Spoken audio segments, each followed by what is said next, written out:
Okay. This video is sponsored by LastPass. Hey, what is up guys? MKBHD here. So Huawei is riding fresh into 2019, hot off of a blind smartphone camera test win and a Best Battery Life award in probably their most well-received phone ever, the Mate 20 Pro. So now incoming is the successor to their P30 Pro, and it's looking like it's going to be pretty promising in a lot of the same ways.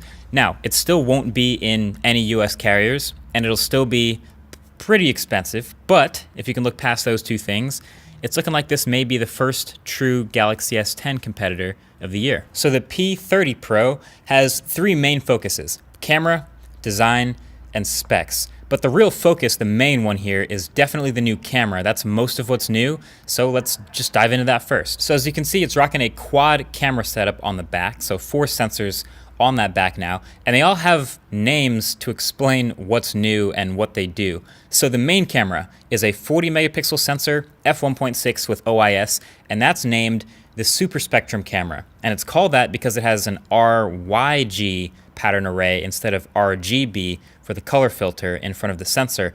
And so the whole image stack is redesigned around that, which should let about 40% more light hit that sensor, which means it's more light sensitive than previous versions. And Huawei told me it can hit 4 times the ISO of the last sensor, up to 409,600. So ideally that should make for a pretty sweet night mode. Then next up is the ultrawide camera, and that name is pretty self-explanatory. Seems like it's all the rage for 2019 smartphone cameras too. If you don't have that ultra-wide and you have multiple lenses, what are you doing? And this one's a 20 megapixel ultra-wide with an f2.2 aperture that pulls in a more than 120 degree field of view. So yeah, it's gone from a sort of a niche thing that maybe only 2 phones had a little while ago to kind of feeling like you're missing out if you don't have it. So ultra-wide is here. Then third, I'm gonna save the best for last. The third one is at the bottom, it's the time of flight lens, which is mainly just for depth information. So that will help with improved portrait mode, better AR experiences, things like that, things that benefit from having great depth mapping. And then last but not least is this square looking camera cutout, the big one. That is the new telephoto camera. It's an 8 megapixel f3.4 camera with OIS, and the name for that one is the periscope zoom lens. Now you may notice with that square opening, it looks kind of strange. So the reason it's called a periscope camera is literally the optics of this camera, instead of just going backwards, go down into the phone and then use a mirror to face out. So like an actual periscope. So all of that to give you a lossless 5 times optical zoom. Now the number 5x might not be that impressive, but when you combine their optical stabilization plus their AI enhanced software stabilization, you can go way past 5x. You can go to 10x, 20x, all the way up to, it'll let you hit 50 times digital zoom, which I'm gonna go ahead and name super creep mode because 50 times zoom is absolutely insane. And I'm trying it a bit outside. And you know, you've been able to zoom in pretty far for a while, but it's crazy how far 50 times is. And the most impressive part is how good the stabilization is. So my hand is not super still. This is just handheld stuff and I'm moving around, but the compensation for my hand movement is extreme. So I don't know, maybe for sports events or concerts, or I don't know, when would anyone need to zoom in this far? Creeping on people in buildings blocks away maybe, I guess. That is the benefit of, well, you know, super creep mode for periscope zoom on the P30 Pro.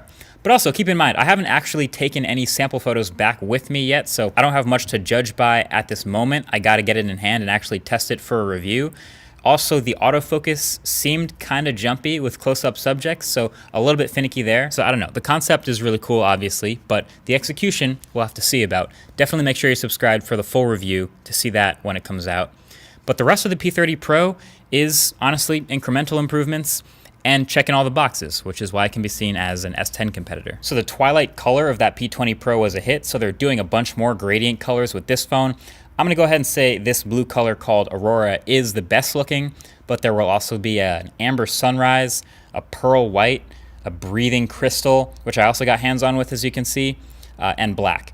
The display is updated. It's a full screen 6.47 inch OLED panel, 2340 by 1080, but instead of the chin fingerprint reader from last year, which a lot of people forget about, it's also rocking an in-display fingerprint reader but it is optical again, so not ultrasonic. So it'll still have all the cons of optical that we discovered with phones like the OnePlus 6T, like not working when there's like debris on your hands and having to shine a really bright light at your finger to read it.